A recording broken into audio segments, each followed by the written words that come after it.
আমি আপনাদের কাছে হাত জোর করে বিরতি করছি, আমাকে আপনারা ছেড়ে দেন, আমাকে আপনারা ছেড়ে দেন। এই চল আগে টাওয়ার কর খোল তোদের খোল খোল করতেছি আমি দিচ্ছি, আমি টাকা দিচ্ছি আপনাদের। এই নিন টাকা, আমাকে এখন ছেড়ে দিন প্লিজ।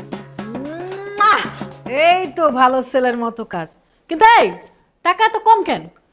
বিশ্বাস করেন আমার কাছে আর কোনো টাকা নেই, এই টাকাগুলো আমার গার্লফ্রেন্ড আমাকে ধার দিয়েছে নতুন বাসা নেওয়ার জন্য। আরে শালা তুই তো বহুত আছিস রে, তোরে এত সহজে সারা যাইব না, তুই তো মাইয়া মানুষ টাকা ভাঙ্গায় খাস রে। দেখা রে তোর গার্লফ্রেন্ড? হ্যাঁ।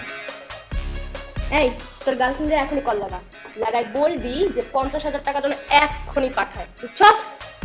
আপনারা বিশ্বাস করেন ওর কাছে আর কোনো টাকা নেই, ও কয়েক মাস যাবত ওর খাবারের টাকা থেকে জমিয়ে আমাকে এই টাকাগুলো দিয়েছে বাসা ভাড়া নেওয়ার জন্য। তুই ফোন দিয়া কবি যে তোর 50,000 টাকা এক্ষুনি লাগবো, নাকি তুই চাস যে আমি কমু ফোন দিয়া আমার ছোট বোনের সাথে রং তামাশা করতে যাতে কট খাইছস? না না না প্লিজ প্লিজ, আপনারা আমার এত বড় ক্ষতি করবেন না, আপনারা যদি এইসব কথা বলেন ও অনেক কষ্ট পাবে, প্লিজ এই ক্ষতিটা আমার করবেন না প্লিজ। আচ্ছা যা, তোর জন্য একটা স্পেশাল ডিসকাউন্ট, তোর 50,000 টাকা চাওয়া লাগবে, 20,000 টাকা চাবি, ঠিক আছে? কবি যে আমার 20,000 টাকা ইমার্জেন্সি লাগবে, আর যদি তোর গার্লফ্রেন্ড ট্রের পায় যে আমাকে শিখাই না কথা তুই কইছস, তাইলে কিন্তু তোর ন্যাংটা কইরা এই ভিডিও তোর গার্লফ্রেন্ডের কাছে দিয়া দিব।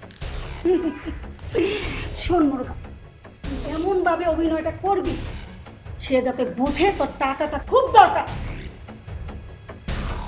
ঠিক আছে। হ্যাঁ ফোনটা নে, কিন্তু ফোনটা লাউডে দিয়ে কথা বল।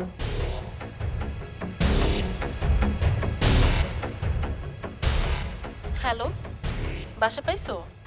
হ্যাঁ জান, বাসা পাইছি তো, বাসাটা না আমার অনেক পছন্দ হয়েছে বুঝছো। তাহলে আর দেরি করো না তো, তুমি কনফার্ম করে আসো। জান হয়েছে কি, মানে যে বাসাটা নিচ্ছি ওনারা আসলে 3 মাসের ভাড়া অ্যাডভান্স চাইতেছে বুঝছো, মানে 20,000 টাকা হইলেই হয়ে যাবে আর কি 3 মাসের ভাড়া, একটু ম্যানেজ করো না প্লিজ।